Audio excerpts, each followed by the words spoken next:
今年19岁，挺喜欢这儿的，肯定选择加拿大了。这里的工资更高啊，假期更长啊，肯定过得比上海要舒服些吧。只要勤劳肯干嘛，自然那个是有工作的嘛。现在看来不是这么回事，现在哪里还有工作机会啊？大学生一毕业就失业了，外来移民多啊，低端的工作也都给人家占据了。大统华包猪肉的科生啊，这还得托关系啦，想找还找不到，经常失眠，基本上不喝酒就睡不着，就是麻痹自己，不然人实在承受不了。吃的啥东西？降压药。你才多大呀？你00后啊，大哥。移民10个里面9个半都有高血压，没什么奇怪的。这一次民跟被抢一次差不多，物价又贵，治安也不好，还不如回国呢。宁在地狱为王，不在天堂为奴。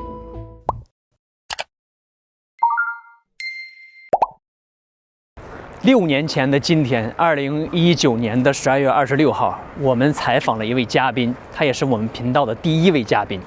今天呢，咱们再来采访他，看看这6年他有什么变化，他过得怎么样啊？咱们来记录一下他的生活。如果你或者你身边也有朋友想要记录自己的生活，不论你在哪儿，不论你想跨度多少年，都可以联系我们频道邮箱，我们都愿意来到你的身边，帮助你记录，好不好？如果你喜欢类似的移民采访、故事记录，也别忘了订阅和点赞我们节目。开始了，现在开始了啊！你就看着那儿就行，或者你还是看着我舒服点。是的，我大家都叫我黄瓜，以后就叫我黄瓜就可以了。今年19岁，来加拿大4年了。你喜欢加拿大吗？挺喜欢这儿的。这边比较好的就是人和人之间的可以包容不同的群体嘛，不会有太多的这种歧视吧。你方便说一下自己的性取向吗？我可能是双性吧。双性，所以说你又喜欢男孩又喜欢女孩。对，但现在好像喜欢男的多一些。那你父母知道你是一个？还不知道。我从来不会想几天之后发生的事，所以你只在意眼前的事。对，我只在意眼前，所以我从来不会去想这么长远的事情。有些东西呢，它是不能选择的，但是至少你是可以选择高不高兴的。所以换个角度想，至少要高高兴兴的活下去吧，是不是？我呢，绰号叫黄瓜，现在在加拿大卡尔加里大学3年级的学生。1年来的有什么变化？就自从上次采访完你，真要说，我可能更会做菜了吧？更会做菜了。我当初也想当厨师的，是吗？不让我去 SAIT 吧？不让你去 SAIT。是的，他就觉得 SAIT 那种像中专技校一样的。毕了业以后，你会选择留在加拿大吗？如果能留在加拿大，我可能会留在加拿大吧。你还是喜欢加拿大多一点。其实中国和加拿大各有各的好，不过现在这个生活水平来说，加拿大可能稍微高一些吧。你想找什么样的男朋友？首先要好看的，性格比较好的吧。你认为好看这个对你来说是最重要的，是吧？差不多。你有什么愿望？2021年找到男朋友吧，顺利毕业，学业不错，然后不生病，就这样吧。我叫黄瓜呢，我现在是卡尔加里大学的留学生，明年就可以毕业了。老实说是我妈逼的，本来我想去技校，我很喜欢烹饪啊、做饭啊这一些的，所以我可能觉得这个比较适合我吧。还有艺术方面的一些，像是雕塑啊什么的，当然它也有它的考虑，因为考虑到以后可能要回国嘛。你要是技校读出来，你回国的话，可能你就没什么办法找到工作了嘛。那你想回国吗？以前的话，我可能还想想，现在我肯定选择加拿大了吧。可能国内这个走向我不大看好吧，因为我也是学经济的嘛。国内之前一段时间高速发展，现在可能发展停滞了，很多社会问题都暴露出来了吧。可能加拿大这里的工资更高啊，然后假期更长啊，什么肯定过得比国内上海要舒服些吧。毕业以后准备在这儿找个什么样的工作？我倒还没想，只要勤劳肯干嘛，自然那个是有工作的嘛。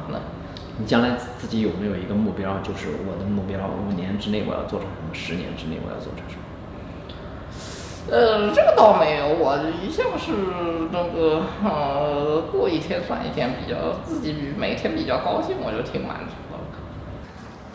哈哈，你好啊！哇哦，帅！好久不见呀！你这个耳环是为了今天节目特别弄的。妈呀，啥东西呀？耳环。蜈蚣。是的。哇哦。好，外面太冷了。好，走进来吧。啊，谢谢你邀请我来，黄瓜。哎，你还记不记得6年前的今天，也是12月26号？那会儿还是在上大学呢。啊，那天也是 Boxing Day。是吧？对呀，你都忘了是吧？对，我这个不大参加什么 Boxing Day 什么之类的。你是一个人住吗？是的，哎，挺近。啊，6年前我采访你的时候，你就一个人住。没错。现在还是一个人住？中间有一段时间跟室友住，后来我又搬出去一个人住了。啊，明白。最开始拍你那几期，你好像没咋画画呢，那会儿是吧？那会儿我没画，我画其实不久，就是2年前开始画了。哦。刚毕业那会儿吧。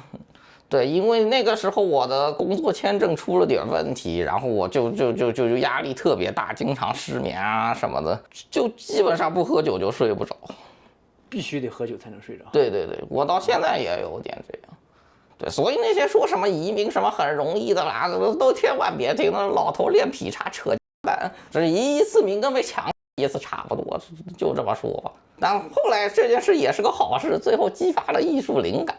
我就开始去画这个样子，压力变动力了。没错。现在生活中没有压力了吧？现在好很多了，当然工资能给多点的更好了。我的经济还是有点压力的。你现在除了在56做字幕，还有其他的收入来源吗？还有我自己在 B 站上也是做 UP 主这样子，也是做绘画类的这种。看的人多不多？挺好，现在6300多粉丝量了。我现在只能先尽量把频道做起来，然后回国可能可以赚些钱这个样子。啥意思？你将来准备回国？有可能。如果 P2办不下来，我可能将来就准备回上海发展这样。大概什么时候你能听到自己移民的这个消息？听说明年会放开，我可能26年的时候等吧，我等个半年这样子，希望他能够拿到推荐信，然后接着办 P2。然后我可能中间回上海一段时间这样子。即使拿到身份，你也想回上海一段时间？是的，这里这个地方鸟不拉屎，实在赚不到钱，没赚钱机会的。这个是你最一开始就打算好的吗？要回国？那倒不是的，最一开始还没这个打算，最一开始就一心想留在这儿。对，但这几年我看这也是现在这个物价又贵，治安也不好，是各方面的都不太行。还不如回国呢。那你当时出国是你爸妈让你出的，还是你自己想出的？我爸妈让我出的。让你出的主要原因是什么？主要可能还是国内的教育方面还是这个问题不小吧。尤其是你看什么中考、高考啊这些个，我当时成绩一般，所以中考、高考可能也就考不上很好的那种高中大学这个样子，所以让我出国，对，也可能培养一下能力吧。当时出国的时候就想着让你留在这儿，还是说想让你回去，还是说不确定？那时候还不确定，但疫情以后他们可能更想让我留在这儿。现在又变了想法。对，现在想想上海其实也挺好这样子，反正不封控了。对，也不封控，如果不封控，其实这上海的这各方面都挺好的，国内的话。以前我记得采访你的时候，说你愿不愿意回国，你说不愿意，你说不看好国内的经济，因为你就是学经济的，国内你觉得太内卷了。现在你这种想法改变了，看来是吧？对，算是吧。当时我可能也是自己那个时候也是个小傻逼，就是人云亦云，然后整天看知乎什么的，都说的骇人听闻的。现在看来不是这么回事，因为我国内现在做视频的时候也认识一些朋友，他们的生活完全不像那西方媒体说的般水深火热嘛。他们状态挺好的，他们状态很好，而且国内物价确实比这里便宜多了，生活条件什么的，我看吃吃喝喝过得非常舒服。你爸妈愿意让你回国？对，他们当然挺想让我回国了。可能现在也是外面待的时间长了嘛，他们也有点想让我回国。但最好的还是这边身份也有，回国也随时能回去，两头跑这样。两头跑。你觉得你适合在加拿大生活，还是适合在中国生活？我在中国没有独立生活过，所以我也说不好。对，但你要说现在上海的繁华程度跟便利程度，我觉得肯定是远超这里的。我今天采访你，跟你前几次采访你有完全不同的观点。前几次你是非常想留在加拿大，你觉得加拿大很适合你，但是现在你彻底想回国了，是吧？也不是彻底，就最好改变了想法了。对对，也算是改变想法。是什么原因让你改变想法，黄瓜？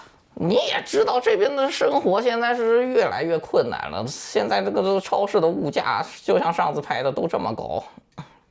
对，而且我在市中心，你知道这一片流浪汉是很多的，你可能在我楼下都拍到过好多这种。拍到过。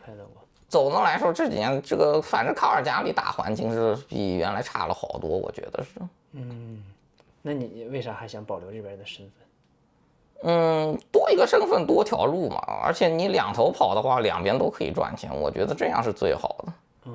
再说我在这儿也住了这么久，你说再怎么糟糕，总归还是有点感情的，是不是？你以前还有一个想留在加拿大的原因是，你觉得作为一个性少数群体，你觉得可能加拿大的环境更友好一些。对，当时也有这方面的考虑吧。但就是说，我觉得现在国内其实比原来也开放了不少这样子，所以现在我不是特别担心这个方面的问题。6年前我采访你的时候，你没有就自己的性取向跟爸妈聊过，你现在也没聊过是吧？他们知道一点，对。怎么知道的他们？就他们这可能看我穿着打扮特别怪这个样子，就觉得可能是什么。他们问你了？对。他们说你是不是同性恋？这样问的吗？差不多吧。你咋说的？我是双性恋，我说我是。你爸妈啥反应？他让我尽量找女孩子当个正常点的人。你是啥反应当时？我哦了一声，我有点不爽的也没直接说。你觉得你会因为你爸妈的想法而改变自己的性取向吗？我从来不会因为别人的想法改变自己，老子是什么样的人就是什么样的人，轮不着别人来管。即使是你爸妈？是的。你现在还是单身状态吗？对，是的，现在还是。你这6年有没有发展过任何关系？6年来，这个说来惭愧，倒也没有。我比较专心于自己的一些个事情，这边而且跟人接触比较少吧，也是说很难有机会。你现在找朋友的这种观念变了吗？差不多，对，这方面没怎么变。你再说一下。那种可能感觉比较有安全感，可以理解我的那种人吧。你6年前不是这样说的，是吧？你说想找好看的对，我也想找好看的，但是你现在把好看的放后面了。是的，你说想要找更有安全感。是的，对，能够理解我的人那种。那个是啥？这个看起来好恐怖啊！这个这个是我一个朋友托我画的，他是国内的一个高中生。表达的是什么意义呢？那个就是一个狭小的空间里让人感到恐惧的这种感觉吧。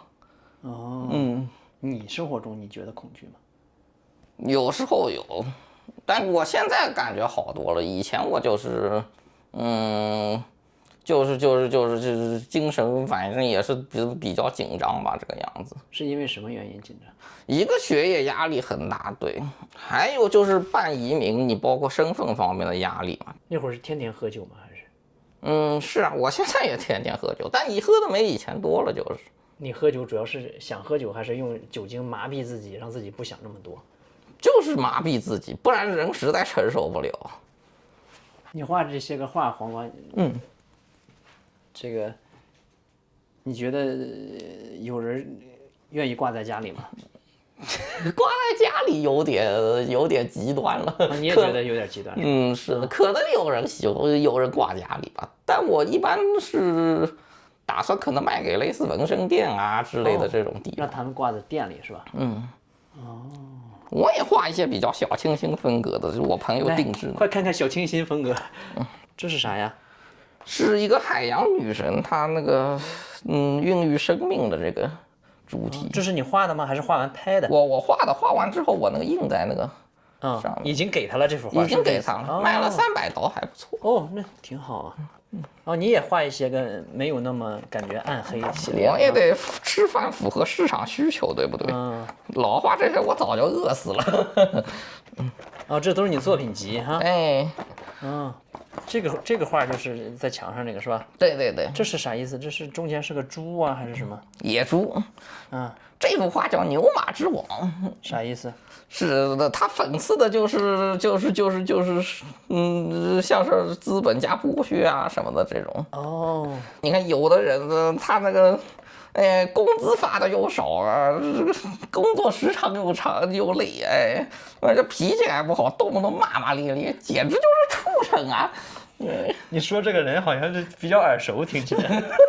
你知道我没说任何人啊，对，我就是讽刺这种不当人的狗的资本家啊，所以我给他画成这样。你再看这个山羊，一看就阴险狡诈，像不像自由党那帮鳖孙子？对，中间这个牛马的他们惨遭剥削，实在是很可怜啊。他是遭剥削的那个人。对对对，你仔细看，他戴着一个，表面上给他戴一个花环。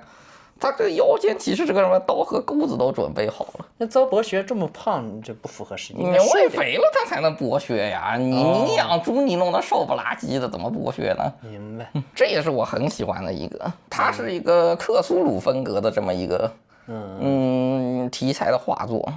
表现的是人类在宇宙面前的渺小。克苏鲁包括他的作者洛夫克拉夫特都是我特别喜欢的。没听说过的，一个都没听说过。显得我这特别没有艺术细菌。你这个艺术欣赏水平，就是属于去了卢浮宫也只能看看这个屁股了。不带讽刺人的，咱们好不好？咱们是个采访节目，不是讽刺人的节目。哎，你觉得你缺乏安全感吗，黄瓜？我有时候感觉挺缺乏的，就是说，就可能对未来也是比较有不确定性吧，这样子。怎么说呢？虽然现在有个工作，但还是临时的，就要养活自己，还是挺困难的。对，我也不知道未来能不能，包括以后可能办身份啊，然后买房啊什么的这些个，可能都是有点会感到焦虑吧。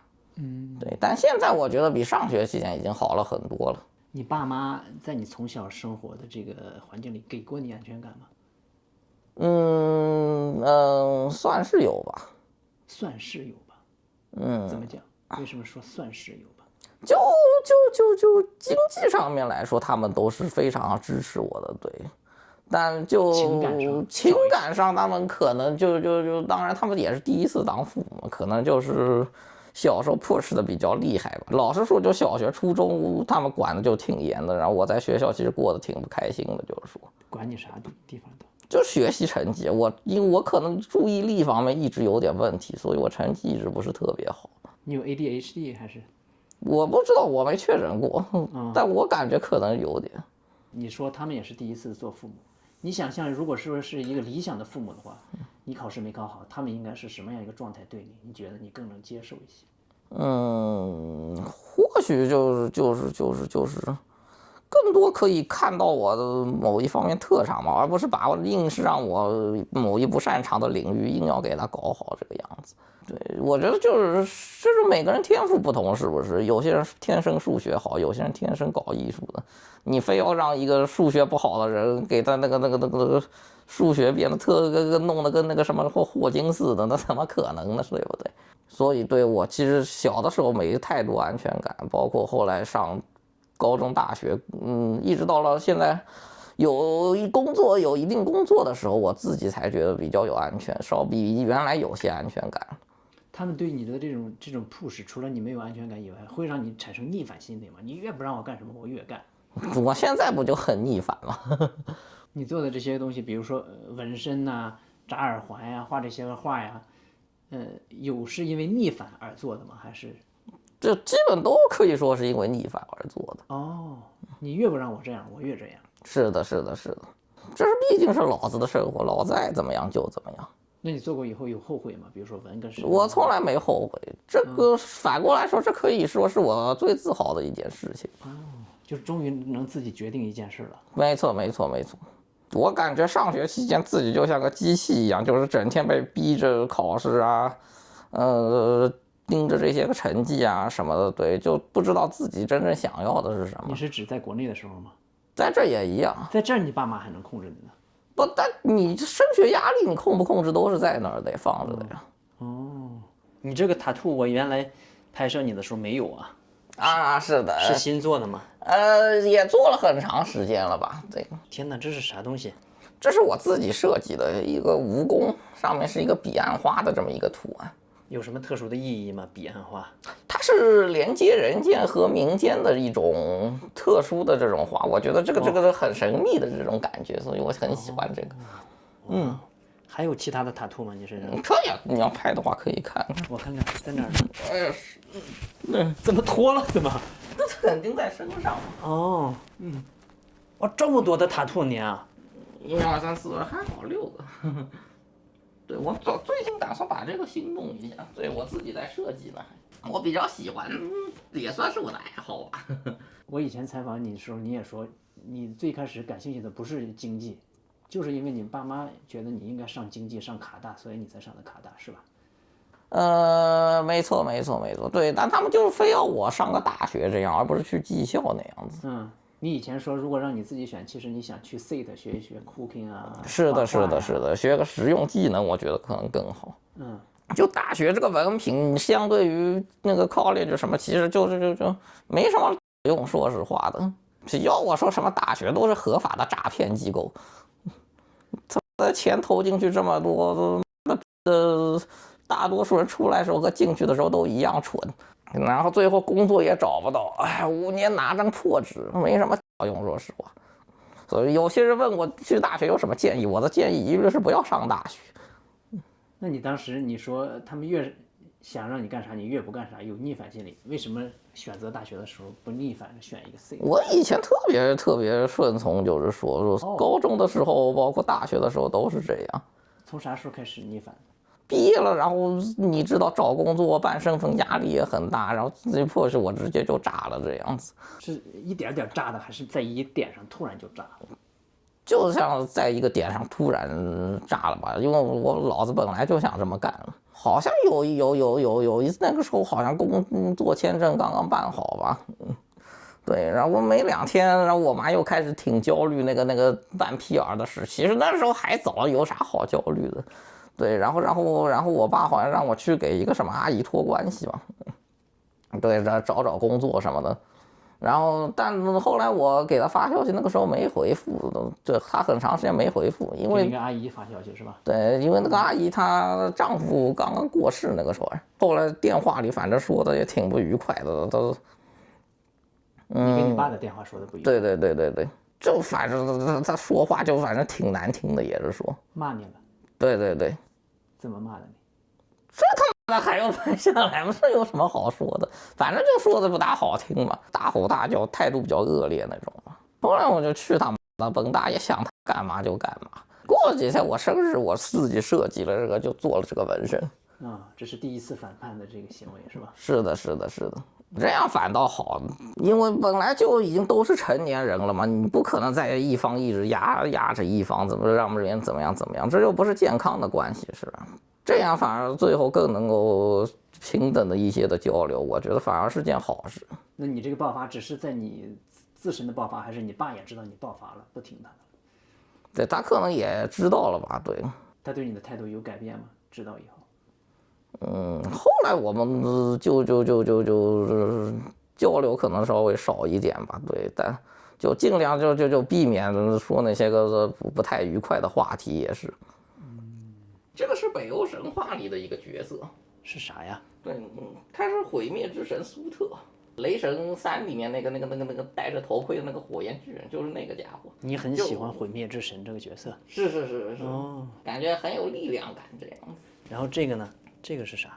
这个是代表的是 Lucifer 路西法，圣经里面的那个堕天使嘛。在神秘学里面，它代表的是启蒙啊、智慧这样子。这个是出自我很喜欢的一部小说，是乔治·米尔顿写的《失乐园》。您在地狱为王，不在天堂为奴。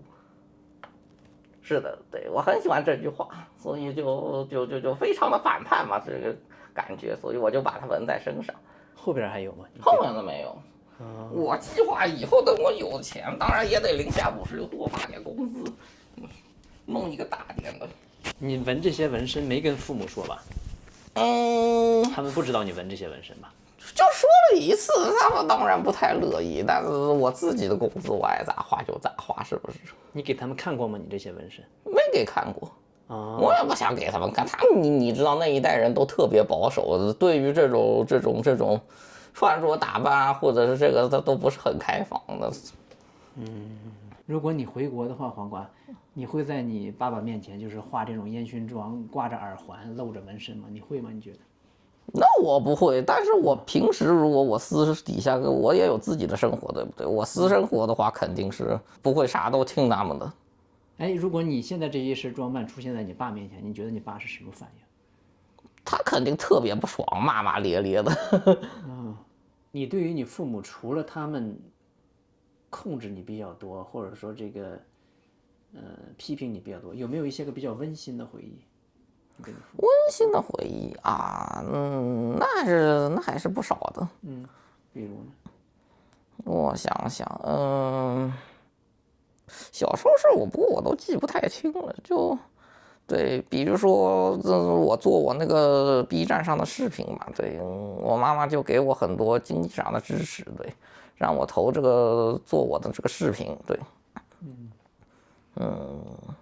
是的，是的，对，包括我PR 爸，我爸爸也是一直支持我这个样子，每个月还是给我打不少钱的，对，我也很感谢他们，就是主要是经济上是吧？对，经济上也是，情感上有没有一些比较温馨的？情感上我想想，对，就他们一直支持我、鼓励我做这些事情，我觉得也是一种情感上的支持吧。你现在跟你父母的关系，你觉得是一个什么样的状态？如果10分是满分，0分是最差，你觉得你跟你父母的关系是几分？可能有个8分吧，我觉得。哎，那非常不错的关系了。是的，是的，是的，是的。毕竟我也大了，现在也自己也有自己的这个，算是事业吧，对。对，也更加的尊重我了，这样子，我觉得是。你玩游戏，你不整一个稍微大点的屏幕，就这么小个小屏幕就在那玩？我也想弄个大屏幕，大屏幕贵呀。你现在每个月还需要父母支持你吗？还是需要一点的。他们每个月给你打多少钱？2000多吧。加币？加币，对。是的，他们还是对我挺支持的，还挺感谢他们的。你有啥心里话都跟他们说吗？这我倒没什么，我就是也挺感谢他们的吧，一直给我经济上啊、大学什么的一直支持我这样子。对，因为我做那个 B 站上做视频，他们也给我帮助不少。对，我很感谢他们。他们怎么给你帮助了？做视频？这就是做视频要投钱嘛，他们是会做视频还得投钱呢。对，你做视频不是挣钱的 YouTube 你不投钱哪来挣钱呢？是不是？你做什么生意都是先投钱再挣钱呀。那你在 YouTube 做不就完了 ？YouTube 不是不用这不做不起来呀？我没你这么牛逼。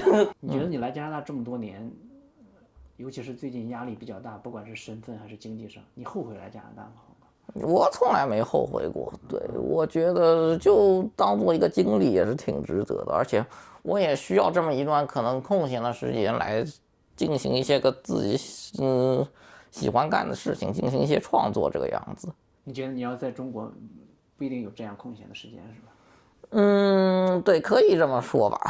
我也不知道，因为我在中国没独自生活过，这方面我很难说得上来。所以你这次如果真的拿到 PR 想回中国独自生活，其实一切都是未知的，对吧？是的，是的。你没有在那儿成年以后生活过，也不知道是生活起来是什么状态。对。但我也不太害怕这个，因为我觉得自己有一样技能，现在跟人交往也比较，怎么说呢？不像以前那么自卑吧。我觉得能跟人沟通交流，然后有自己的一技之长，我觉得到哪儿都不会太差。你提了好几次不像以前那么自卑，你觉得你以前自卑表现在哪些方面？就以前我可能把像是成绩啊什么的这种作为人生唯一的一个目标，包括升学什么的，对，但是其实不是我想要的，可能相貌上面也是，我到现在其实也有点这个问题，相貌焦虑。对，我挺严重的，就是说，对，这也是为什么我一直要化妆打扮啊，这样子让自己看起来感觉好一些。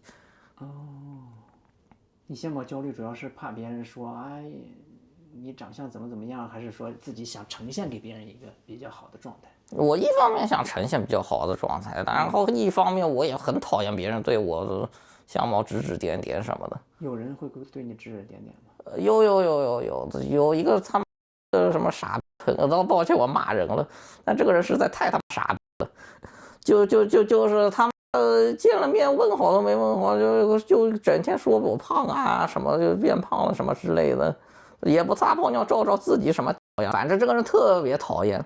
就一会儿又说我画的不行，一会儿怎么样，然后反正他到了我家一屁股就坐那儿，还他妈舔着个脸说，哎，你没地方坐了。后来他走了，我直接赶紧就拉黑了，什么玩意儿！整个人要是在屏幕前看到这期视频，去你妈的那个傻逼，吸老子去吧！所以他这些话对你产生影响了，是吧？对，我这很讨厌别人对那个我相貌指指点点，我觉得很没教养。这样，你现在睡眠质量如何？比原来好了？比原来好不少了，已经。每天能睡几小时？每天7、8个小时吧。哎，那挺好的呀。对，我也挺好，虽然中间有时候会醒，但我接着还能睡一会儿。哎，你除了在56做字幕，有没有尝试着出去找一找工作什么？出去以前找过，根本找不到。现在哪里还有工作机会呀？你投过简历吗？投过太多了，全都石沉大海，没消息。都投的啥简历？一般是去什么印刷店啊、打印店啊什么的，还有像是我想想，反正也是跟自媒体相关的吧。因为你有自媒体，对我有这方面经验，做起来比较容易。跟56做这么多年，是的。那好像跟你学的专业没啥太大关系，是吧？毕业找工作跟专业都没关系。你旁边这些个跟你同期毕业这些人，他们都找上工作了吗？大多也都没有，有的要么还在读研，或者是有的可能，也就打零工吧，都差不多。找上最好的工作是啥？你们这同期这些人，据你所了解，我有个朋友在读研，他可能以后可以当牙医吧。对，就是工作的呢？工作了的在羽毛球馆当教练嘛。有没有其他工作？还有在大统华包猪肉的。本科生啊，卡大本科生啊。哇不 ，Lethbridge 本科生。这还得托关系的，想找还找不到。确实就是大环境不好。加拿大你卡尔加里有什么产业呢？没什么那种，包括文化艺术类呀什么的，它没有这方面的产业。然后现在可能是那些个外来移民多啊，低端的工作也都给人家占据了这个样子。明白。对，总之大学生一毕业就失业了。你在这生活多久了，黄瓜？在这个生活了1年半了，这个样子。对。是去年的时候我是住在楼下，后来我搬到楼上来了。请问这是什么鬼？这个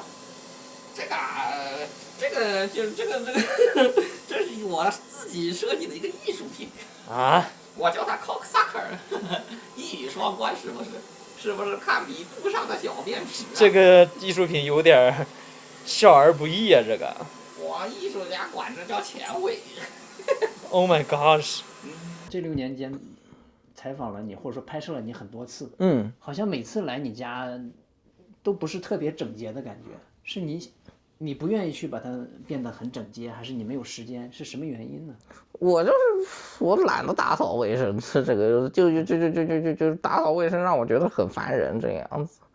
对，我自己我比较追求自由自在这种，不是特别追求整洁啊这个样子。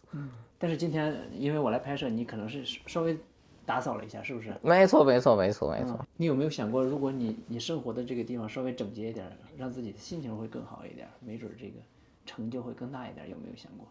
打扫卫生这件事本来就让我心情不好了。就还不如不打扫的，你的意思是吧？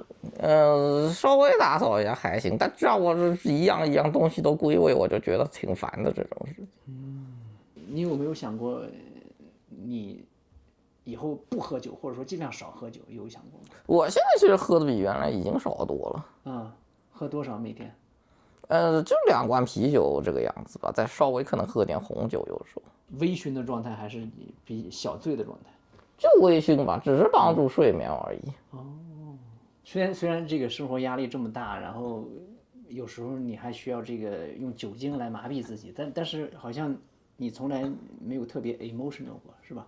还是说因为你面对镜头，面对我，你不能释放自己的感情？我可能 emotional 惯了，所以到最后感觉风平浪静这个样子。你有哭过的时候吗？我现在不太，我基本没怎么哭过。有没有因为生活的压力，或者说这个身份的压力而哭过？那我倒没有。哦，我一想哭我就喝酒。把自己感情压抑住了。也是差不多吧，也算是，也可以说是释放或者是怎么样的，或者会画画什么的。总之，我有一些办法来排解这些压力吧。你有想哭的时候，只不过你不想哭出来，可以这样理解吗？这差不多吧。还有我以前可能现在抑郁症转狂躁症了，我现在这不爽只会想发火，不太会想哭。你以前还有抑郁症呢？我没确诊，我没确诊过。你知道这里看心理医生一次就要200刀，真有毛病的人才会去看。但我可能觉得以前可能有点嘛。吃的啥东西？降压药。就吃降压药了。哎呀，那上大学办移民办久了，人人都有高血压，一点也不奇怪，是不是？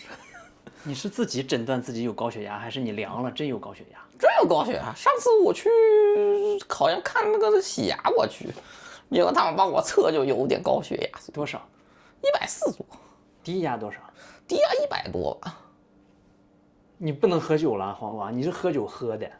哎呀，我最近压力有点，平时压力有点大，所以。你才多大呀？你00后啊，大哥，你才20多岁啊，你就高血压，你太不正常了呀！你上学办这个办那个的，哪个没有高血压？那个移民10个里面9个半都有高血压，没什么奇怪的。这你自己给自己买的？对，不是处方药是吧？不是处方药，就一般的那种轻微的降压药。你有看家庭医生吗？没看，没钱。家庭医生免费呀，在加拿大。我也不大看这个，这无所谓了，反正没什么问题。我现在感觉挺好。Alberta 有 health card， 你看任何医生都是免费的呀，黄瓜。你去找不是排队排好久吗 ？No， 看个家庭医生很快的，撑死1星期，有的快的明天就能约上。是吧？你去看一看呀。那行，我有机会去看看吧。黄瓜，你觉得你这6年最大的变化是啥？最大的变化，我觉得我比以前自信不少。对，因为我找到了自己爱好和发展的方向，没有以前这么自卑了。对，6年前那个时候上大学，我就感觉可能比较迷茫吧，这样子。因为每天就是不停的考试啊、写作业啊什么的，我对这种生活我就不是特别喜欢。对，但现在我有自己的时间，然后也有自己的一些事情干，也在56有了工作这个样子，所以我感觉比6年前要自信很多。是的。哎，如果说再让你选择一次的话，黄瓜，你还会移民加拿大吗？你觉得？对，我可能还是会移民加拿大，还是会来加拿大。对。你觉得你留在加拿大更多的是为了迎合你父母对你的需求，还是你自己本身也想留在加拿大？我自己就也想留在加拿大，老子不迎合任何人。搞艺术的整天却想着跟个哈巴狗似的跪舔别人，还搞什么艺术？就是挑大粪得了。你喜欢加拿大的是哪部分？你觉得？你刚才说了，经济也这个下降了，移民也不容易了，压力也大了。你喜欢加拿大哪部分？你觉得？我哪儿都不喜欢，但是毕竟住了这么久，有感情了。哪儿都不喜欢。这大部分就现在来说，大部分我都不大喜欢。哇，这是跟你以前采访你有很大的差别。以前你非常喜欢加拿大，以前喜欢也可能就是自己一个人在外，我可能只是喜欢自己一个人在外的这种生活吧。你觉得是你自己变了，还是加拿大变了，导致你有这么大的差别？加拿大可能变了多吧。你记不记得以前我在这个采访你的时候说你新年的愿望是啥？你记不记得你说的是啥愿望？是啥愿望？你不记得了是吧？我早不记得了。你现在的愿望是啥？2026年你有什么愿望2026年，工作能多赚点钱，能养活自己，然后 PR 如果能下来，那就两全其美了。对，这就是我目前主要的2个愿望吧。以前我采访你的时候，你说你的愿望是能找个男朋友，然后天天开心。天天开心是对的，但就是说，现在我对这个找不找不大有所谓。我觉得可能经济上先养活自己，再扯有的没的这样。找不找朋友无所谓，对你来说。对，现在不是特别有所谓这样。但你还期望遇到一份恋情吗？那是肯定的了。如果说2025年12月26号的你，能回去2019年12月26号我第一次采访你的时候，你想对6年前那个在大学宿舍 Hotel Alma 那个19岁的你说什么话？这个嘛，我就让他遇到困难记得3句话：去他妈的，关我是一群傻逼。还有其他的吗？还有，你可真是个可爱的小傻逼。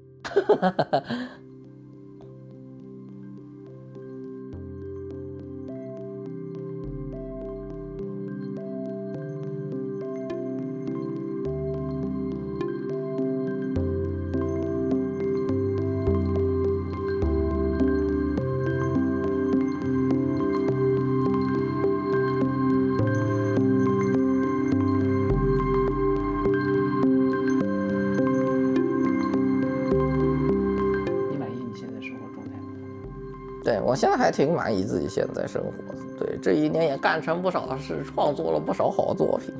期待你能变成更好的你自己，好吗？好的，肯定。以后我们再来采访你。好。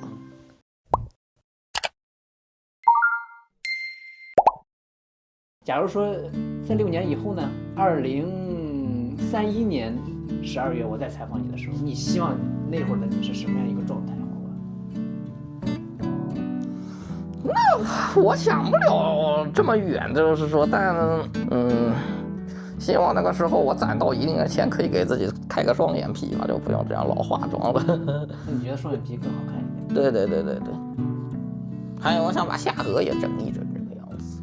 还是容貌上这个焦虑还挺严重的，你说是？对，是的。对于你自己的感情上，你希望那会儿的你是一个成家的状态，还是没有太多的期盼，顺其自然？对，顺其自然吧，还是。